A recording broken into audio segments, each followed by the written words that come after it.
Let's see the grammar part of chapter 2, future continuous tense. ठीक है, future continuous tense means sentence होगा जैसे मैं होमवर्क कर रहा हूँगा. ठीक है, इस तरह के सेंटेंस. मतलब फ्यूचर में वो काम हो रहा होगा, मैं शाम में खेल रहा हूँगा. तो इस टाइप के सेंटेंस जो है वो फ्यूचर कंटिन्यूअस टेंस में आता है. तो इस तरह के सेंटेंस बनाने में क्या फॉर्मूला यूज होता है? सब्जेक्ट यानी कोई नाम, I, we, you, they, he, she, it या राम, सीता, एनी नेम. ठीक है, तो जैसे बेटी, तो बेटी will be visiting the barons house. तो बेटी सब्जेक्ट, उसके बाद आया विल बी. तो ये फॉर्मूला है. कोई भी सेंटेंस किस तरह से बनेगा? सब्जेक्ट, उसके बाद will be, then verb, visit या वर्ब है, वर्ब में आईएनजी ऐड होगा. ठीक है, वर्ब में इंग लगेगा, ING, and then rest of the sentence. ये तरीका है आपके फ्यूचर कंटिन्यूअस टेंस बनाने का, सेंटेंस बनाने का. John will be working in the field.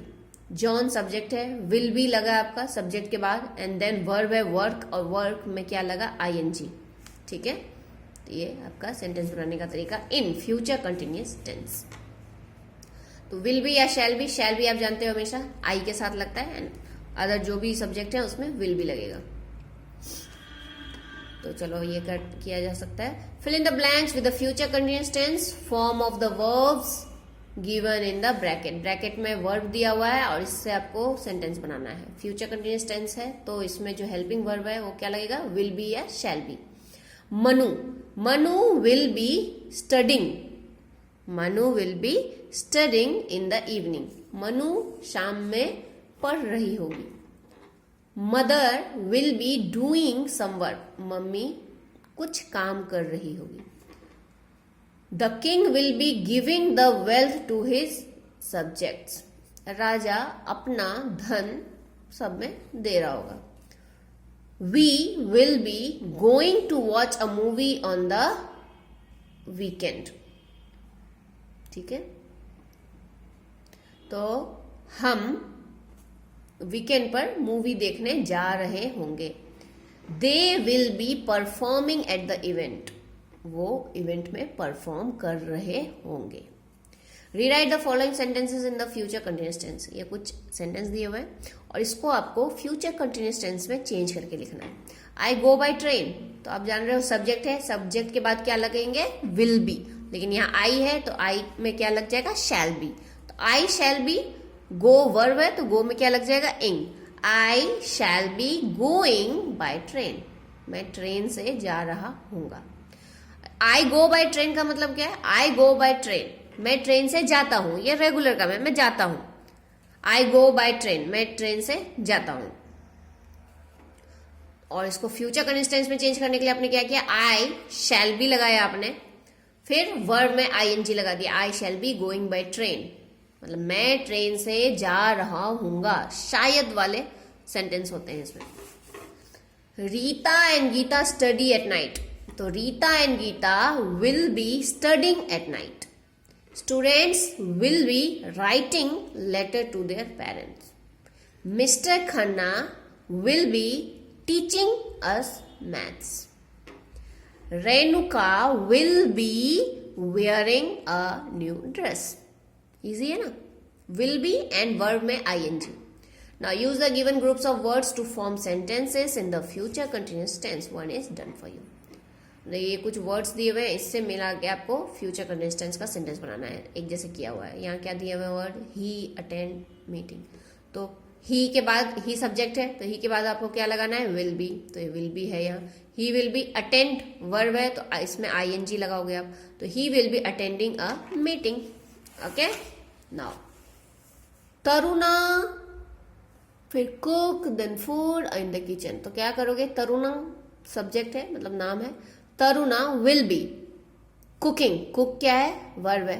तो Taruna will be cooking food in the kitchen. ये सेंटेंस आपको लिखना है आंसर में.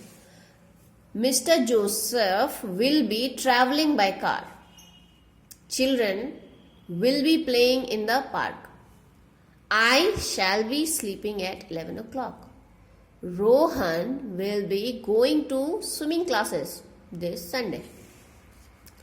ना ये बहुत इंटरेस्टिंग सी चीज़ है, बहुत छोटी सी एक्टिविटी है। कुछ वर्ड्स हैं अलग अलग है दोनों कॉलम में, और दोनों को मिला के आपको कंपाउंड वर्ड बनाना है, एक नया वर्ड बन जाएगा दोनों को मिला। दो अलग अलग वर्ड्स हैं लेकिन कुछ मैचिंग आपको सोचना है और वो एक नया वर्ड बन जाएगा। जैसे सूट, सूट है तो उसमें क्या लग जाएगा, तो कुछ वर्ड बन जाएगा केस, सूट केस, ठीक है। ग्रास तो उसमें क्या लग जाएगा, हॉपर, तो grass hopper. Neighbourhood, neighbourhood. Earth quake, earthquake. Home work तो होमवर्क, है ना, इजी।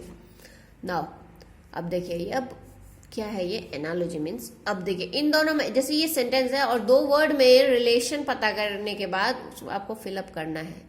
जैसे मैं एक बताती हूँ, black is to white as hot is to dash.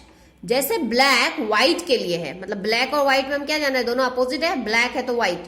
इसी तरह से हॉट क्या होगा, कोल्ड, ठीक है। इन दोनों का रिलेशन सेम होना चाहिए, ब्लैक व्हाइट तो hot cold. Monkey is to chatter, अब चैटर क्या है, मंकी की आवाज है। मंकी चैटर करता है तो कौन नी करेगा, तो हॉर्स, तो horse is to neigh. Elephant is to dash as fish is to water. Fish और वाटर में क्या रिलेशन है, फिश जो पानी में रहता है तो एलिफेंट कहाँ रहता है, land. Water is to dash as dash is to eating, तो water is to drinking as food is to eating.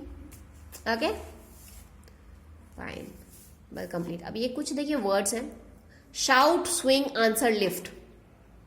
अब ईच वर्ड को आपको एज ए नाउन भी यूज करना है, सेंटेंस बनाना है आपको। इसमें दो सेंटेंसेस बनेंगे, एक जिसमें ये वर्ड नाउन की तरह काम कर रहा है और दूसरा सेंटेंस जिसमें ये वर्ड वर्ब की तरह काम कर रहा है।